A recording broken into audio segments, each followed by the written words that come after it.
Assalamualaikum warahmatullahi wabarakatuh. Nama saya Yahra Uliana Vita Anggi dari kelas 11 MIPA 4, absen 36. Dan saya Dwiki Setiatayadi dari kelas 11 MIPA 4, nomor absen 9. Di sini kami akan mempresentasikan tentang minyak bumi. Minyak bumi merupakan komoditas hasil tambang yang sangat penting peranannya dalam kehidupan manusia, terutama sebagai sumber energi. Bahan bakar mulai dari LPG, bensin, solar, hingga kerosin, serta material seperti lilin, parafin, dan aspal, dan berbagai reagen kimia yang dibutuhkan untuk pembuatan plastik, karet sintetis, deterjen, obat-obatan, dan lainnya dihasilkan dari minyak bumi. Bentukan minyak bumi. Minyak bumi terbentuk dari pelumpukan sisa-sisa organisme seperti tumbuhan, hewan, dan jasad-jasad renik yang tertimbun dalam dasar lautan bersama lumpur selama jutaan tahun. Lumpur tersebut kemudian berubah menjadi batuan sedimen dan sisa-sisa organisme mengalami peruraian menjadi minyak dan gas di bawah tekanan dan suhu tinggi. Karena berasal dari sisa-sisa organisme, minyak bumi dan gas alam sering juga disebut sebagai bahan bakar fosil.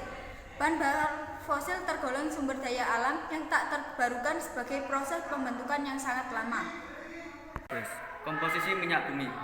Minyak bumi adalah campuran kompleks yang sebagian besarnya terdiri dari senyawa hidrokarbon. Hidrokarbon yang terkandung dalam minyak bumi terutama adalah alkana, sedangkan sisanya adalah siklolkana, alkena, alkuna, dan senyawa aromatik.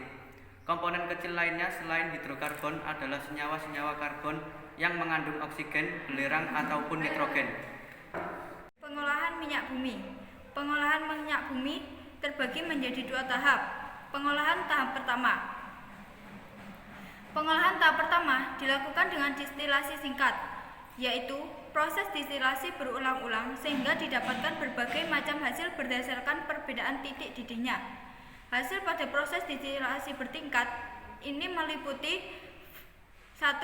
Fraksi pertama menghasilkan gas yang pada akhirnya dicairkan kembali dan dikenal dengan nama LPG atau LPG. 2. Fraksi kedua disebut nafta atau gas bumi. Nafta tidak dapat langsung digunakan tetapi diolah lebih lanjut pada tahap kedua menjadi bensin premium atau bahan petrokimia yang lain.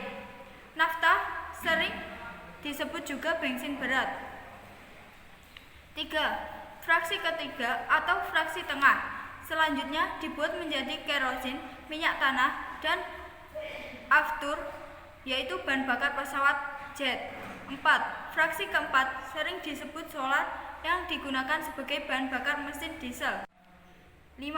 Fraksi kelima disebut juga residu yang berisi hidrokarbon rantai panjang dan dapat diolah lebih lanjut pada kedua menjadi berbagai senyawa karbon lainnya, serta sisanya sebagai aspal dan lilin.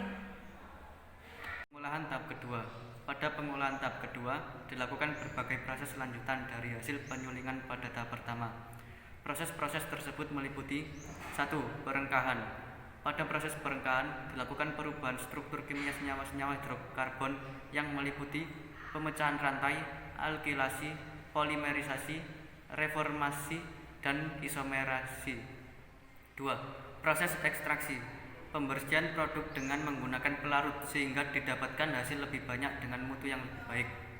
3. Proses kristalisasi. Proses pemisahan produk-produk melalui perbedaan titik cairnya. Contohnya, dari pemurnian solar melalui proses pendinginan, penekanan, dan penyaringan akan diperoleh produk sampingan lilin. 4.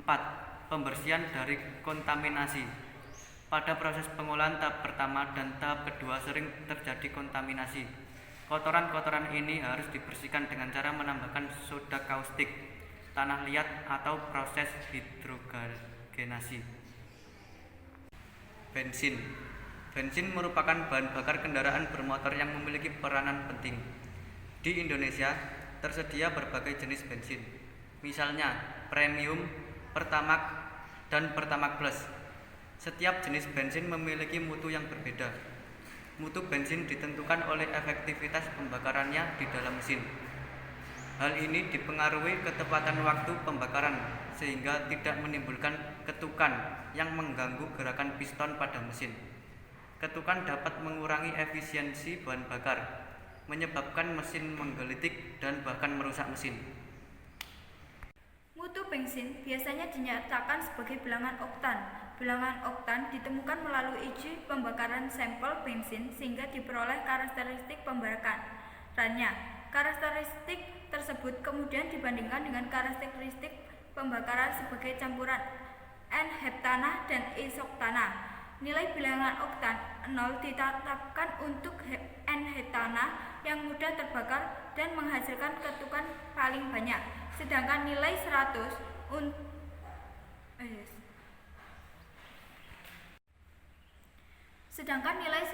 untuk isoktana yang tidak mudah terbakar dan menghasilkan ketukan paling sedikit.